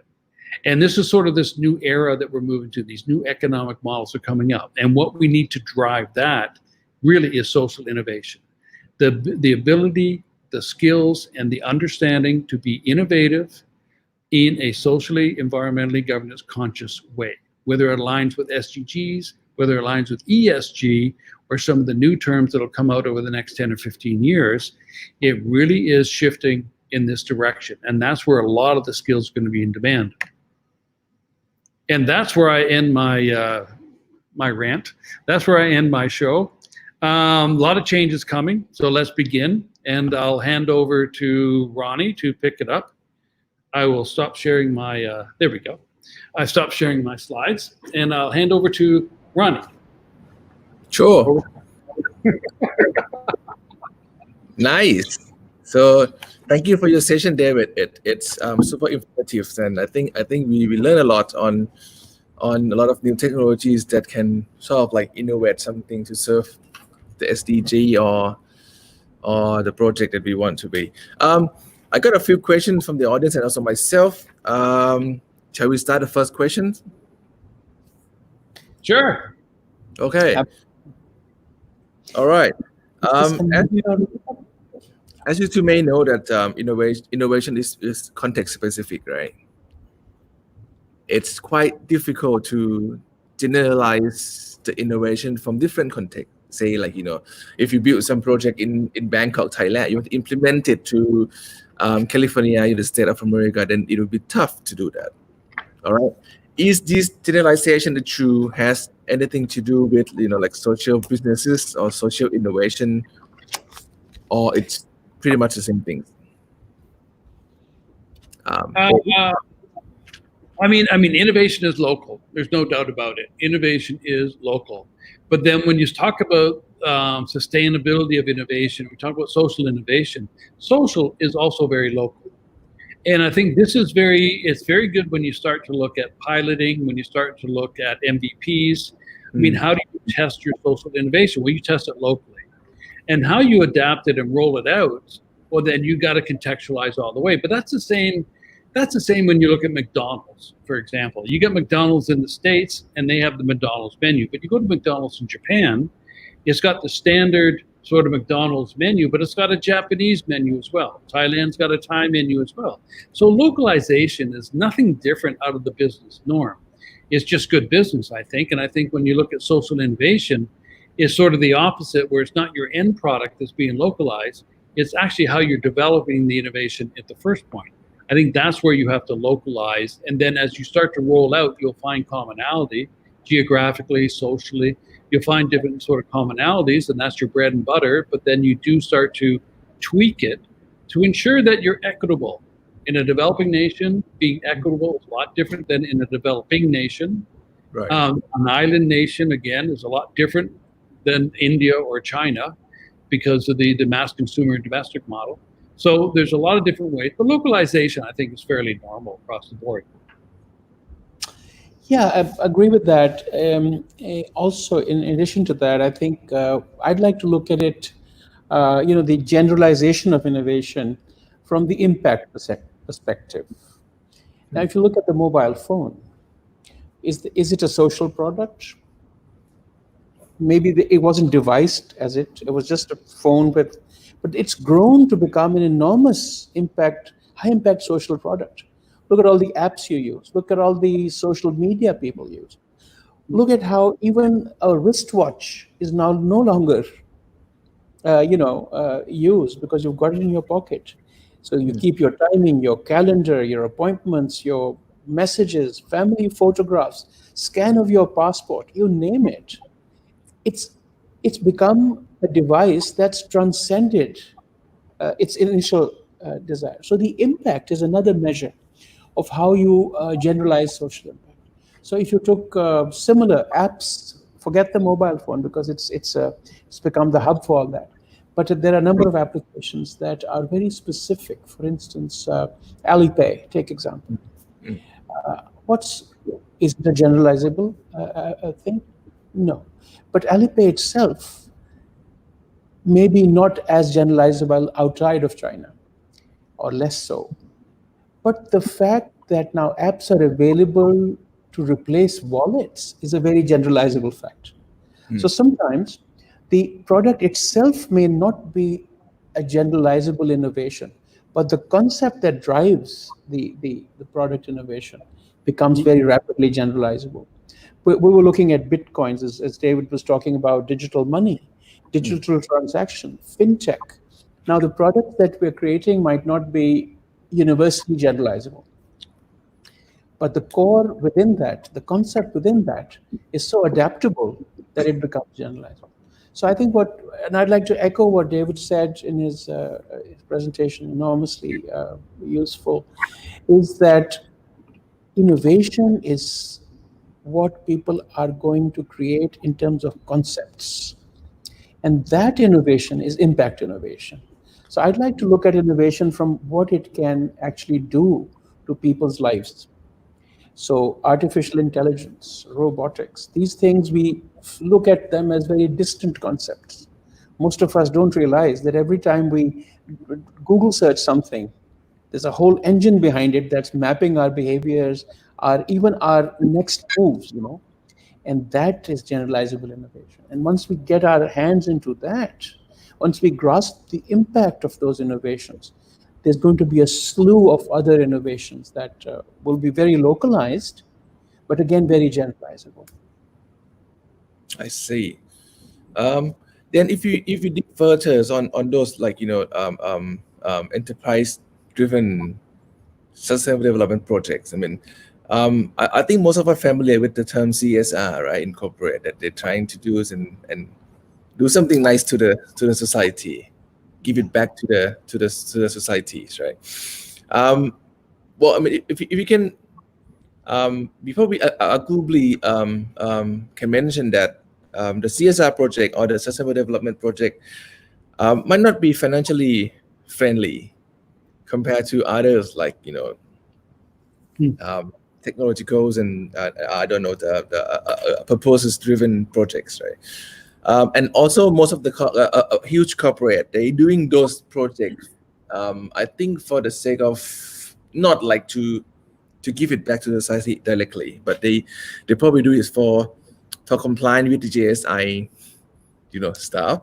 They might do it as they have to do to follow, like, the regulations and legislation in their countries. How can we, like, change this mindset of the corporate doing these CSR things or sustainable development project things into the one that we talk, like, encourage them to think more like business viability side of the projects, just make it more sustained and so on. How can we change this mindset?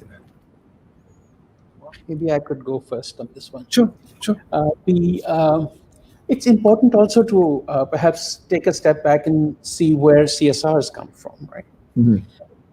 CSR originated in the concept that we see now as CSR or CSV, originated in this need for businesses to give back. That was the initial motivation. When you had companies that made money and then they wanted to say, do some good here and there. But at that time, it was still a philanthropic decision. A board, a senior member of the corporate management or the owner decided that they wanted to give money away. That was corporate money, so they had to ask. And then as society began to move towards like more accountable, responsible business, this came into being, the CSR moved then into the license to operate debate. Companies that thought or who knew that they would be perceived well in society also thought that they would do well in society. So they were doing good by, doing well by doing good.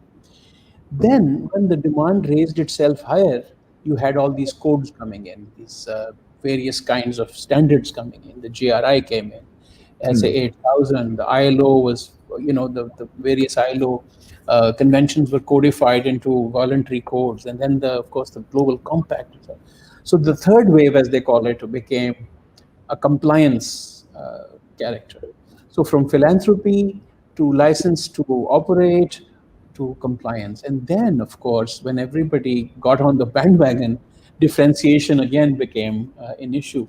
So now we are trying to differentiate within the corporate sector by adding, more specific CSR, what we call shared value initiatives or social value investments and so on. So it's a continuum. We have not arrived in CSR debate to a point where there is a particular aspect to it that's better or worse. Some parts of the equation say, oh, the companies are smart, they want to look nice, and therefore. Others are saying, no, they're actually very good people who've now found ways to. All these are right. But at the basis of this is enlightened self-interest. Whether you like it or not, business is driven by self-interest. But if you add to that the enlightenment, the fact that businesses want to do good to society, that's where we are at now. Where we want to take it to is what Simon Zadek calls responsible competitiveness, or where, as we just heard David say, responsible or social capitalism, or responsible capitalism, or new capitalism. So again, this is a continuum. So what we're seeing now is not that we want to change corporate thinking in a way. They're going to arrive there. When society demands this, business will have to respond in the interest of their own business. So I see good things happening. I see that the involvement of businesses into day-to-day problem solving at the community level is a good sign. Of course, we also see that they will create businesses around these problems, which will create money for them. But that's exactly the point of a social business. I think if we come to a point where the market drives social development, just as social development demands from the market certain prerogatives, then I think it's a good balance we're heading to, and we'll come full cycle to a point where every business, ideally, becomes a social business. I don't know if that kind of makes sense, but we're heading towards that. And CSR, the more seamless it becomes with social value, the better it is. But the driver is enlightened self-interest, and there's nothing bad with that. We just need to look at it differently. We need to raise our expectations. We need to demand more transparency and accountability, and we need to make sure that the interests of society are also very closely aligned with the interest of business. So far, it's been the other way around. The interests of businesses trying to be aligned with the interests of society. But when we come full circle, and we're hopefully getting there, the interests of society will drive the interest of business. So I think that's where we're going. I can't add much to that. It really is, how do you take CSR from traditionally being a cost center and shifting to being a profit center? And we see it, Unilever, we see Thai Bev, CP, we see some of the corporations now that are using their CSR units as social innovation test beds and creating small social enterprises to really solve the problems of the company and really to initiate it. And I think this is a really excellent use of CSR, really, because it almost becomes their R&D center for creating new business models about how their corporations and companies can become more sustainable over the long term.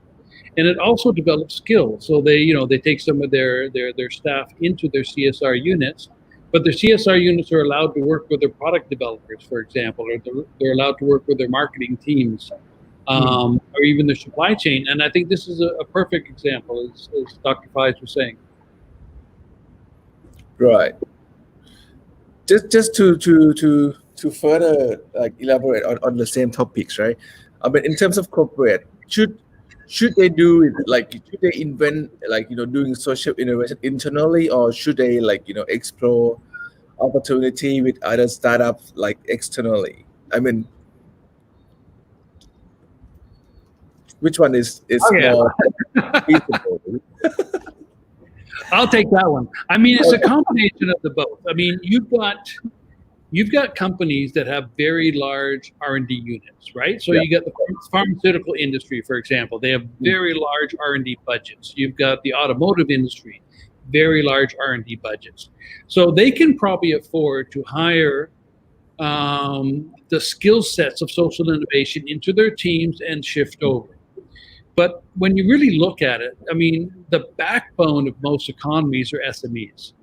Sure. And all the way from the German economy, even here in Thailand, and a lot of the Philippines, Indonesia, it really is the SMEs. And they often can't afford to really to have those big R&D budgets, even on their own. So a lot of times they're not leading industries. They're more or less taking other innovations from other industries and bringing them geographically into their things.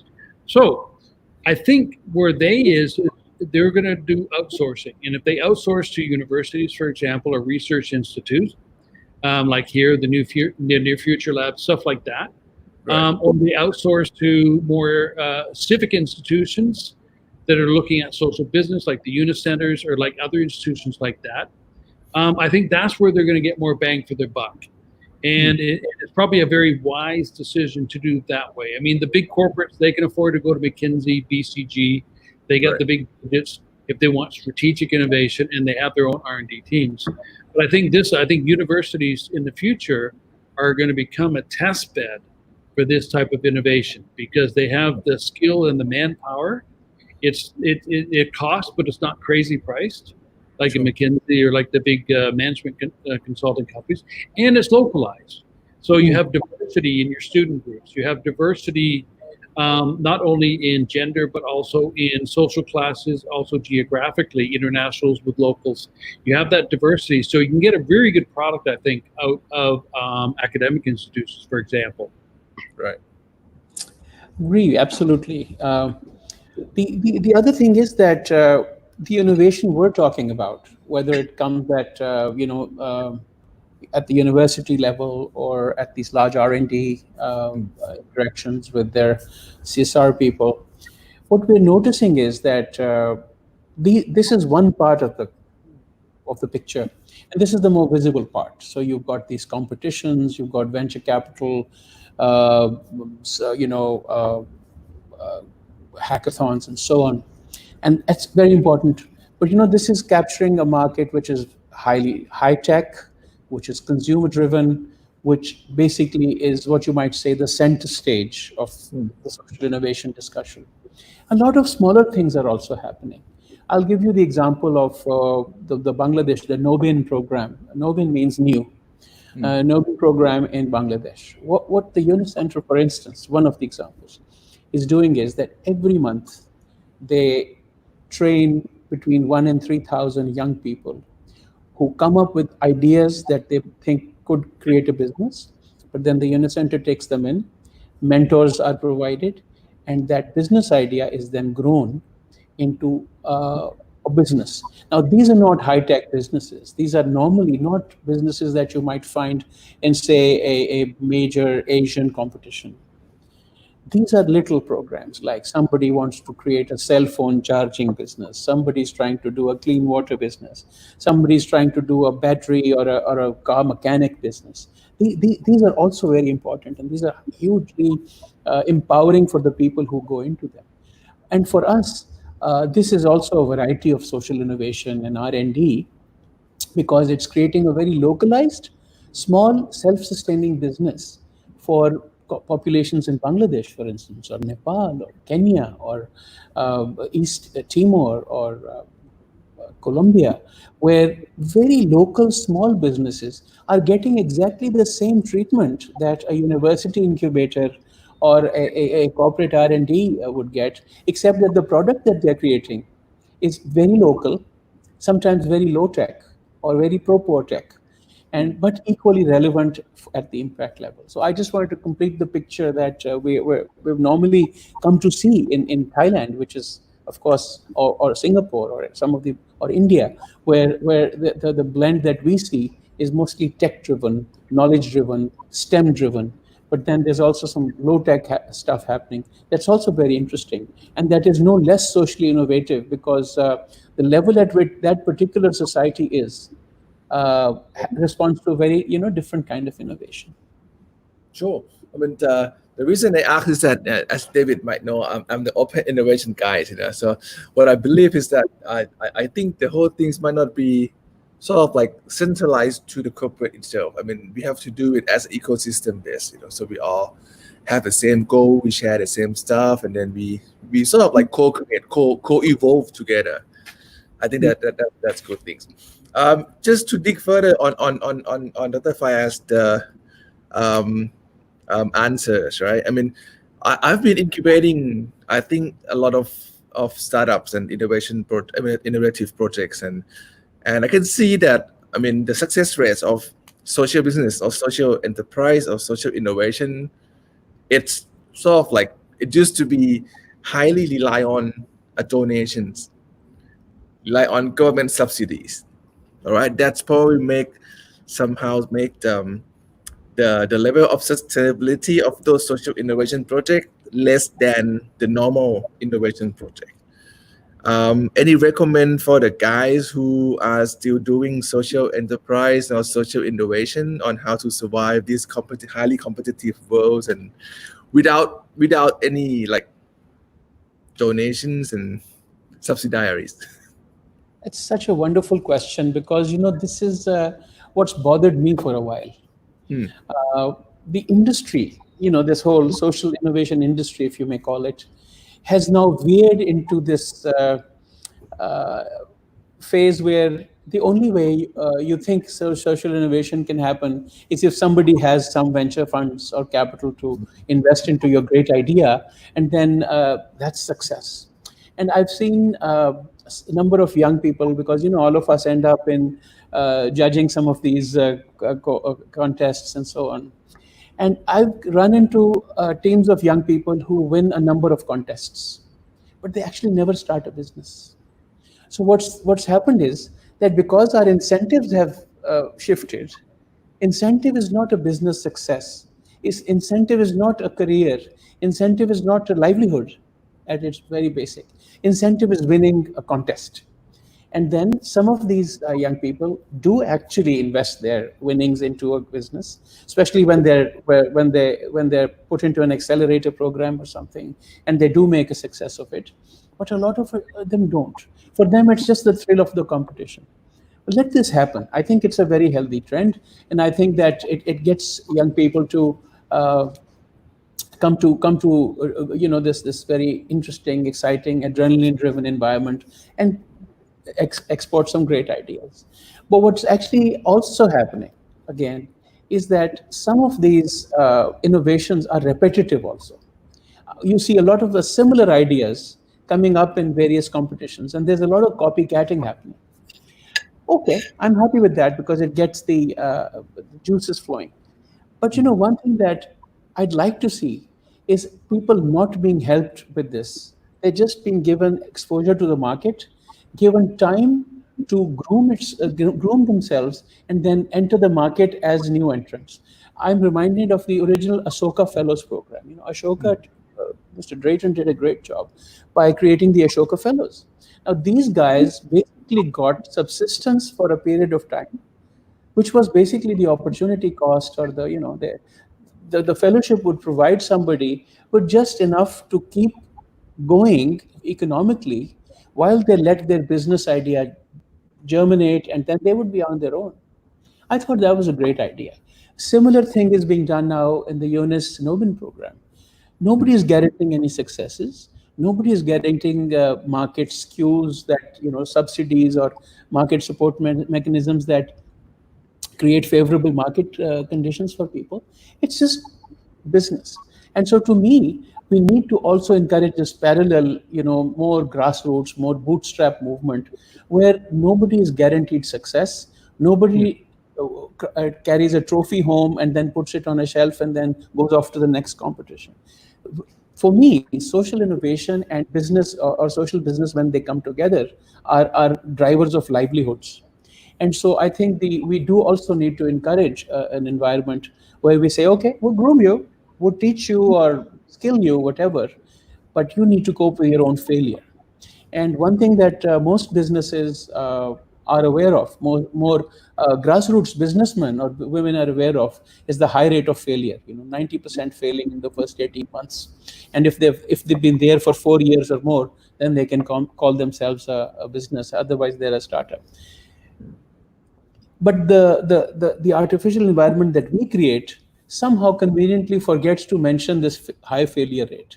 So when people can't succeed, they say, oh, something was wrong with the incubator, or something was wrong with the teachers, or something was wrong with the way they groomed us.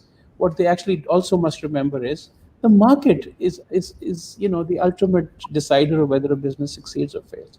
So to me, the idea of the failure training is the exact opposite of subsidies. So I think some of these models need to also gear people towards livelihoods and sustaining their business idea in the marketplace, and then letting them sink or swim. I think that resilience is important for successful businessmen. If you look at Jack Ma's stories, so many failures. If you look at Elon Musk's stories, a number of failures. And then look at these are the icons of innovation, modern innovation. They failed before they succeeded. So we need to project this idea of coping with failure more strongly. That's probably another aspect of it that we need to talk about sometime again. Right. Last question to David, because he hasn't got a chance to answer the previous questions, right? Okay, if I got like if I'm like in the college, right? Maybe like a first year, second year student in the college, I want to do some social enterprise. I want to do some social businesses. All right, I totally understand the SDGs from UNDP and so on. How should I start? How should I define the questions? How should I search to the pain point? How should I validate my pain point? How should I know that this is the right one that I should do? Well, I think for any entrepreneur, anyone who wants to start a business, forget social business for the moment. Anyone who wants to start a business, it really is around identifying the problem. And there's different ways to look at it. When we're in an era of rapid change, which we are right now, understanding the problem today is maybe not as important as understanding the problem tomorrow. So understanding future problems that are going to come up become extremely important. So that's one side, is really not trying to pick up, and a lot of times we see a lot of business climate, right? So energy, here's the problem. Let's try to solve that problem. It takes them a year to set up the company, everything else. By the time they set up the problem, somebody's already solved that problem.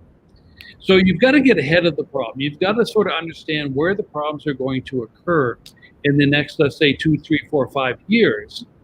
And you develop a business to solve that problem. Because at that point, after a year or two, you're going to have the skill, the ability, and probably the financing to really dig in, and you're going to be at the right time, at the right space. So that's one thing. You've got to really understand what's coming down the pipeline in a very agile world. And that's the world we're in right now, where there's a lot of rapid transition over the next 5 years. The other side of it is understanding business models.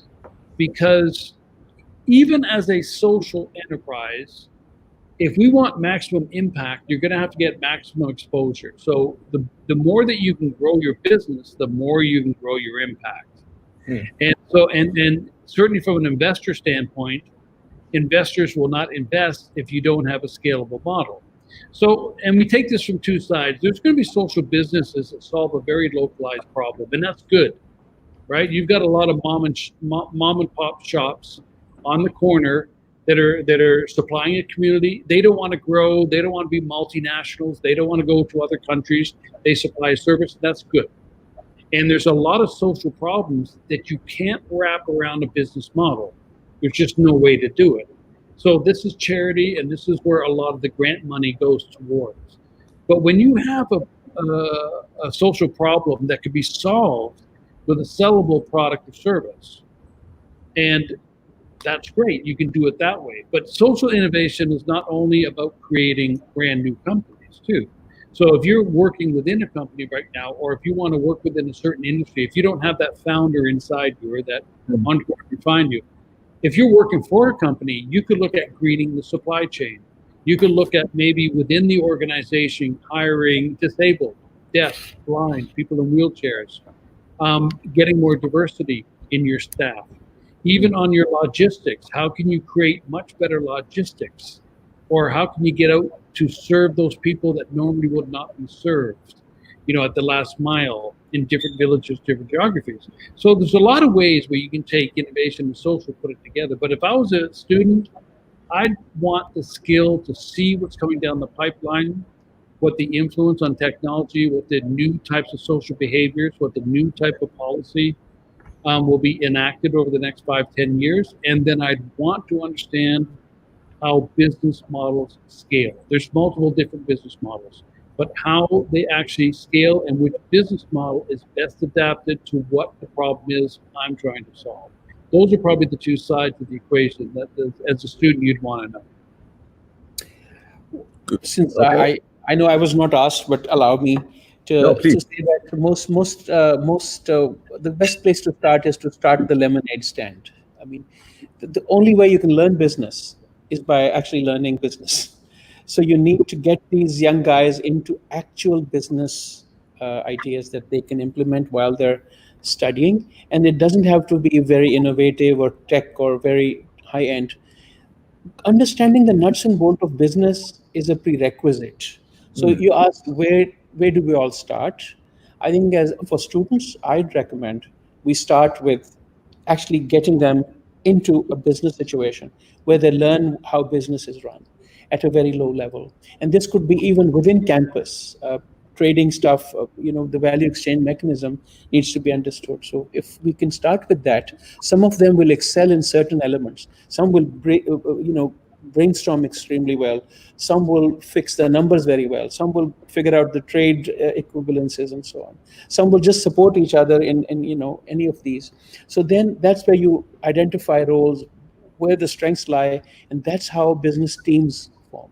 And once the business teams form, then what David is saying becomes much more organic and much more, self-driven than by somebody encouraging people but not really getting them to get their hands dirty. Okay, that's great. Well, I mean, I have maybe like 20 questions more in my hands, but I think we ran out of times now, and I was just waiting for the tough ones, so maybe the next time we do the tough ones.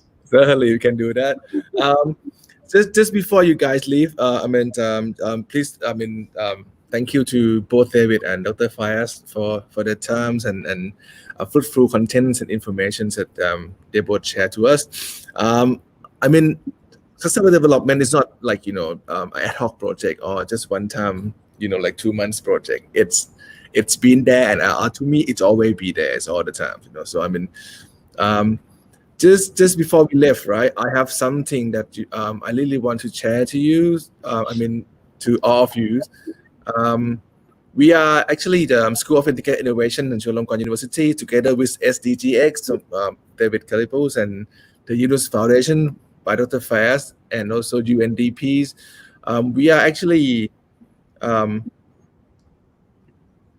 organizing. You guys see my screen? Yeah? Nope. Nope. Not Okay. yet. Not yet. Okay. No. Okay.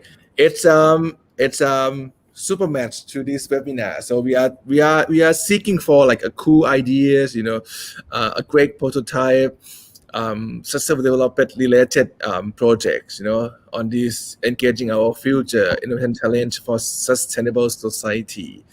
The deadline of the application is on 23rd of July, which is another 10 days, I think. So plenty of time for you guys to apply. We will have a 31st, a great webinar on the 31st of July.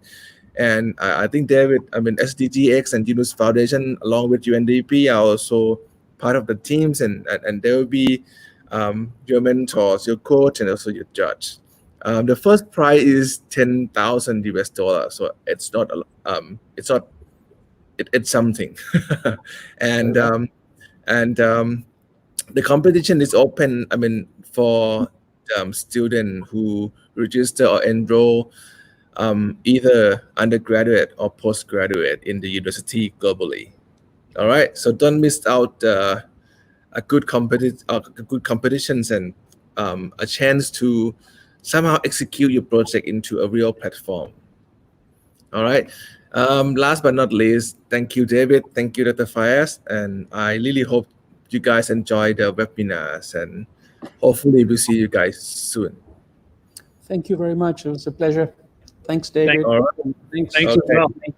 Thanks Thanks, you. everyone. Bye for Cheers. now. Bye-bye.